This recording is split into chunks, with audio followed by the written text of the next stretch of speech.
मसीह यसू के अजीम जलाली बुजुर्ग नाम में आपको सलाम।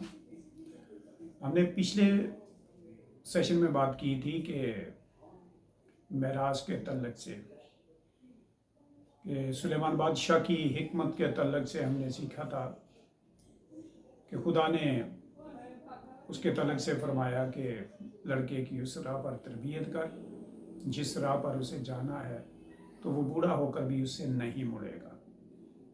दूसरे सेशन में हम बात करेंगे कि जब एक बच्चा पैदा होता है तो पैदा होने के बाद हम उसकी परवरिश किस तरह से करते हैं और किस तरह से करनी चाहिए।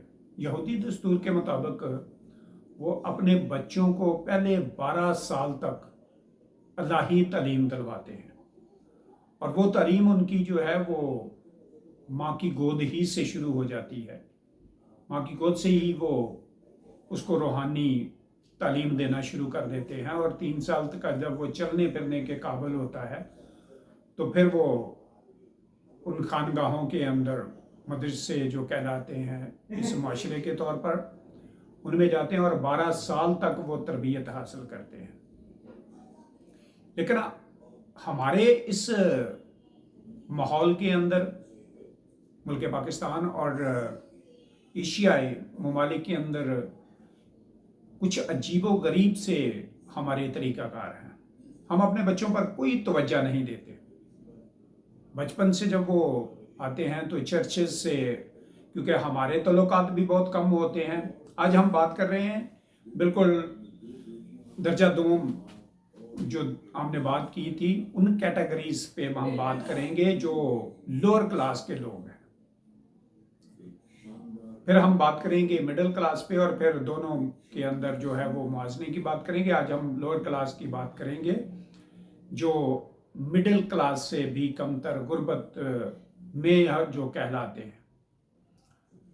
हमारे अक्सर व बेशतर बच्चे जो हैं वो हमें, जब हम दिन के वक्त किसी भी टाइम में उस गली में जो हमारे मोहल्लों में या हमारे गांव में या शहर के मोहल्लों में जब हम जाएं तो वो हमें अक्सर जो है वो गली कूचों में खेलते हुए नजर आएंगे। और जब उनके माँ बाप के तलक से उनसे पूछा जाए कि आपके माँ बाप कहाँ हैं, ये मैं दिन की बात कर रहा हूँ, तो अक्सर हमें वहाँ से जवाब क्या मिलता है कि माँ बाप दोनों जो हैं वो काम पर गए हुए हैं। या तो वो किसी फैक्ट्री में होंगे या वो किसी के घर पर जो है वो काम के लिए, रोजगार के लिए गए हुए हैं। और बच्चों का क्या रवैया है, बच्चों की देखभाल का क्या तरीकाकार है, वो माँ बाप को भी सही से मालूम नहीं होता।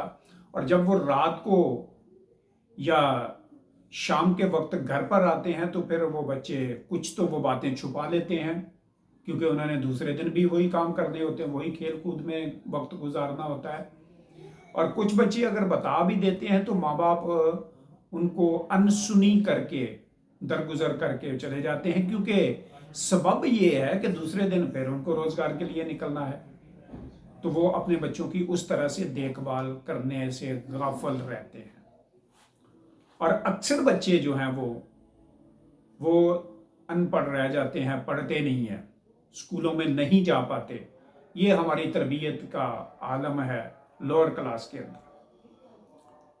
और फिर जब हमारी ये हालत होती है तो कोई अगर उनसे पूछे कि आपने तो अपनी जिंदगी गुजार ली, लेकिन आपके बच्चे अनपढ़ रहकर अगले जमाना में जो आ रहा है उसमें क्या उनका किरदार होगा, कैसे आप उनको देखते हैं, तो अक्सर जो जवाब मिलता है वही मिलता है कि जो हमने किया वही हमारे बच्चों ने करना है। ये हमारी एक सोच है, और यही सोच हम आगे नस्ल दर नस्ल मुंतकिल कर रहे होते हैं। हमें बड़ा अफसोस भी होता है, दुख भी होता है, लेकिन वजह यह है कि एक तो रोजगार, उनके खाने पीने की फिक्र हमारे इस माशरे में उनके लिए कोई ऐसी वो नहीं है। दूसरी, उनके अंदर ही जो नेगेटिव बातें हैं वो ये है कि वही बच्चे जो स्कूल जाने का नाम नहीं लेते, सारा दिन खेल कूद में अपना वक्त जाया करते हैं, जब कोई उनके सालगिरह की बात होती है तो बड़ी धूमधाम से मनाई जाती है। बेशक उनको किसी से कर्ज क्यों ना लेना पड़े, वो अपने अपना 2-3 महीने का तंगी वाली जिंदगी गुजार देंगे आगे, लेकिन अपने बच्चे की वो सालगिरह जो है वो बड़ी खुशी से मनाएंगे, और जितने रिश्तेदार होंगे वो सबको बुलाएंगे और खाने, और उनको जो है ना उनके लिए वक्त बहुत है। अब वो रिश्तेदार भी, सारे अजीज भी वहां पर इकट्ठे भी होंगे, सारे खुशगपियां भी चलेंगी, सारा कुछ चलेगा, खाना पीना भी चलेगा, पैसों का ज़िया भी होगा। लेकिन वहां पर बैठकर भी उनकी आगे तरबियत की बात नहीं होगी कि आगे बढ़कर इस बच्चे ने करना क्या है। सालगिरह है, इतने साल का हो गया, आज 5 साल का हो गया, 10 साल का हो गया, 12 साल का हो गया, लेकिन आगे इसने क्या करना है, इसका मुस्तकबिल क्या है, उस पर कोई बात नहीं होगी। और उसी तरह से जिंदगी जो है वो चल रही होती है, और फिर हम खुदा से गिले शिकवे भी करते हैं। लेकिन हमारा तल्लुक उस वक्त गौर करने की बात है कि हमारा तल्लुक चर्च से क्या है, खुदा के साथ हमारा तल्लुक क्या है। क्या हमारे बच्चे अगर स्कूल नहीं जाते तो किसी चर्च में कोई अपनी रूहानी एजुकेशन के लिए, रूहानी तालीम के लिए जाते हैं? वो भी हमें मालूम नहीं होता कि हमारे बच्चे क्या कर रहे होते हैं, वो क्या सीखते हैं, क्या वो समझते हैं, और दुनिया में किस तरह से उन्होंने वक्त गुजारना है, दुनिया में रहकर उन्होंने क्या करना है, हमें कोई उनकी खबर नहीं होती। और जब वो थोड़ा सा बड़ा होता है तो अक्सर ऐसे माँ बाप की ख्वाहिश ये होती है कि उनका बच्चा जो है वो या तो किसी होटल पर काम करना शुरू कर दे, वेटर के तौर पर, बर्तन साफ करने के तौर पर, या इससे बढ़कर उसको किसी फैक्ट्री वगैरह में उसको जॉब दिलवाने की कोशिश करेंगे कि वो भी हमारा हाथ बटाना शुरू कर दे। लेकिन जहां पर उसकी तरबियत की बात होती है कि उसको तरबियत करनी है, उस उम्र में उसके ऊपर तवज्जो उस तौर पर नहीं दी जाती। एजुकेशन के तौर पर तो हमारे लोग बिल्कुल लापरवाह रहते हैं। मैंने यहां तक भी लोगों को देखा है कि वो अपने बच्चों को जो 8-8, 10-10 साल के होते हैं उनको मोटर बाइक देकर लेकर दिलवाते हैं। सालगिरह के ऊपर गिफ्ट भी इसी तरह के होते हैं जो उनके लिए और ज्यादा खतरनाक होता है, और ज्यादा नुकसान का बायस तो होता है, लेकिन उनकी तरबियत के लिए उनके पास वक्त नहीं है। पर इसी तरह से वो तरबियत याफ्ता नहीं होते और नस्ल दर नस्ल वो इसी तरह से जिंदगी बसर करते रहते हैं।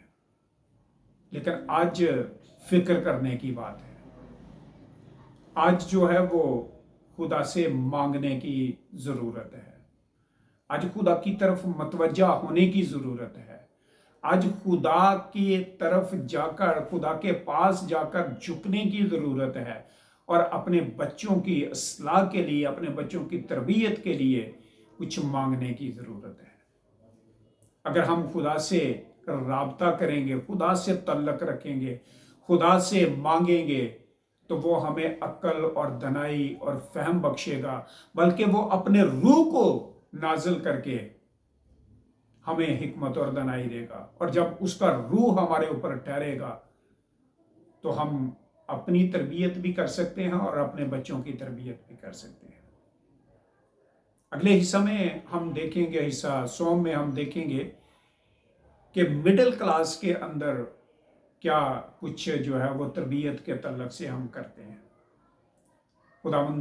खुदा हमें बरकत दे, और इस कलाम को शेयर करें, सब्सक्राइब करें, ताकि बहुत सारी जिंदगियों तक खुदा का कलाम पहुंचे और सब खुदा के नाम से बाबरकत हों। अब सबको मसीह यीशु के नाम में सलाम हो। आमीन।